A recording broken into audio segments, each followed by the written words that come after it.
Creating mandatory minimum sentences for various drug crimes has long been on the Tories' look tough on crime agenda. The latest incarnation of this goal is packaged into Bill S-10, which is currently making its way through the Senate. Supporters say that mandatory minimums will send a clear message that dealing drugs will not be tolerated. Community health organizations, legal experts, grassroots activists, along with many others, have a different opinion. They point to a wide range of evidence that shows that mandatory minimums don't actually work, but instead put more people at risk and make communities less safe. Joining us to talk more about Bill S-10 and the impacts of mandatory minimums and drug policy is Maija Martin. She's a lawyer and a member of the National Community Justice Coalition. The coalition formed earlier this year to organize to fight the tough on crime agenda and present alternatives. Maija joins us on the phone from Toronto. Thanks for joining us this evening, Maija. Thanks for having me. Can you start by telling us more about what exactly the government is proposing in this bill? Sure. Maybe where I should start is to explain a little bit about what exactly a mandatory minimum sentence is. In Canada, there are about 30 crimes that carry a mandatory minimum sentence under the criminal code. This always means that the individual charged will be going to jail. And they're usually crimes that involve firearms or sexual offenses involving children or impaired driving. So what that means is if you're convicted of an offense that carries a mandatory minimum sentence, the judge doesn't have any discretion when imposing a sentence. And usually in determining a proper sentence, a judge will consider the situation of the person that's convicted. And so there will be aggravating and mitigating factors. And usually aggravating factors include things like if violence was involved in the commission of the offense, or if the offense involved any racial hatred, or if the offense was of a domestic nature. So very, very serious stuff. And mitigating factors will include things like the family situation of the offender, if they've taken responsibility for the offense, if they've shown remorse, and if they're a drug user, or the terminology used in the case law is a drug addict. This usually serves to reduce the prison term that somebody is given. But in this situation, because there is a mandatory minimum sentence, the judge can't exercise any discretion.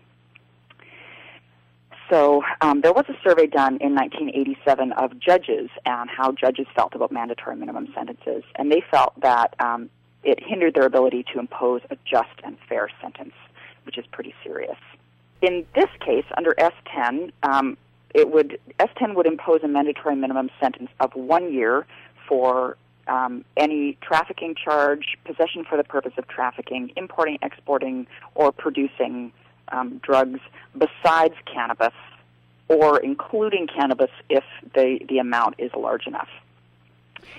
And they've the Tories have labeled this bill penalties for organized drug crimes, but that's only one of the aggravating factors. You can receive the mandatory minimum sentence of 1 year in a lot of different situations.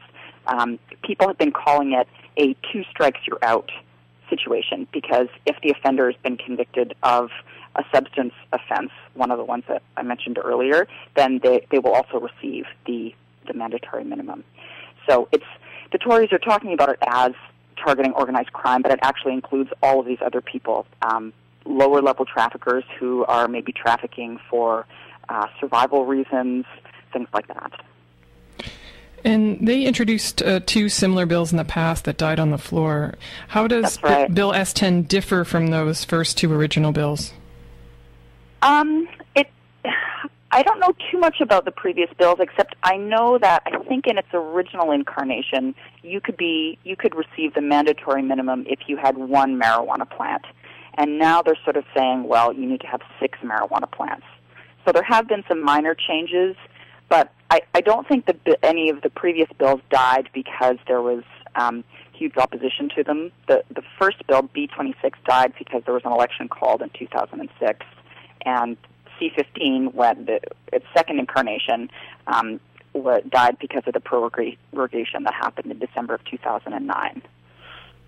So for people who are concerned about drugs in our communities and the impacts they have on people, families, friends, kids, they want something done, and this sounds on paper it sounds good. People who are trafficking and selling drugs to our kids will be put behind bars. So I think that's maybe part of the appeal of this type of thing. What do you say to people who say that to you? Well, I mean, everybody has an interest in having communities be safer, but there's no evidence that mandatory minimum sentences actually make communities safer at all. They probably will lead to lengthier incarcerations for people, which will lead to increased prison costs that are not necessarily offset by any reduction in crime rates or reduction in people becoming repeat offenders. Mandatory minimum sentences in the states where they've had mandatory minimum sentences for drug crimes for the last 25 years, there have been studies done that show that there's a disproportionate number of people who are poor, who are young, who are people of color, and people who are drug addicted who've been thrown in jail with no actual impact on the drug business itself. So this bill probably is not going to target the large-scale profiteers that don't engage in kind of small-scale, street-level drug deals. Why is it not effective? If you're taking people who are the dealers and putting them behind bars, why wouldn't that stop the drug trade? Prisons, basically, they've done all these studies to show that if you want someone to become a repeat offender, the easiest way to do that is by throwing them in jail. That's where people learn how to commit bigger and better crimes. And in this kind of situation where you're dealing with drug crimes, throwing people in jail doesn't really help with addiction issues. There have been studies that have shown that people who were never intravenous drug users then begin injecting drugs when they're in jail, and in quite an unsafe way because there are no needle exchanges available in the prisons, which means that rates of HIV infection and Hep C are incredibly high in prisons. And these people then go out into the community as well. So, I mean, I think there's an assumption that, prison can be a place where drug users are treated for their addiction, but that hasn't proven true at all, and they're generally not very good programs in jail for that kind of thing. And it doesn't deal with the underlying social problems that lead people to self-medicate. And so you mentioned this a little bit, but how will mandatory minimums impact the rate of transmission of various diseases, including Hep C and HIV, both inside and outside of prison? Well, it will increase the prison population. It will increase, because this is specifically about drugs, it's going to increase the number of drug users that are in prison. And the assumption that people are going to stop using drugs because they're sent to prison is just not true. And there's no safe way for people to use drugs in prison. So, and it's just, it should be treated as a medical issue rather than as a criminal justice issue, in my opinion. This is particularly going to have an impact on women. Women only make up a small portion of the prison population in Canada, but a lot of women are in for drug crimes that are related to personal drug use. So because this bill is really targeting drug users, we're probably going to see an increase of women that end up in prison based on this bill.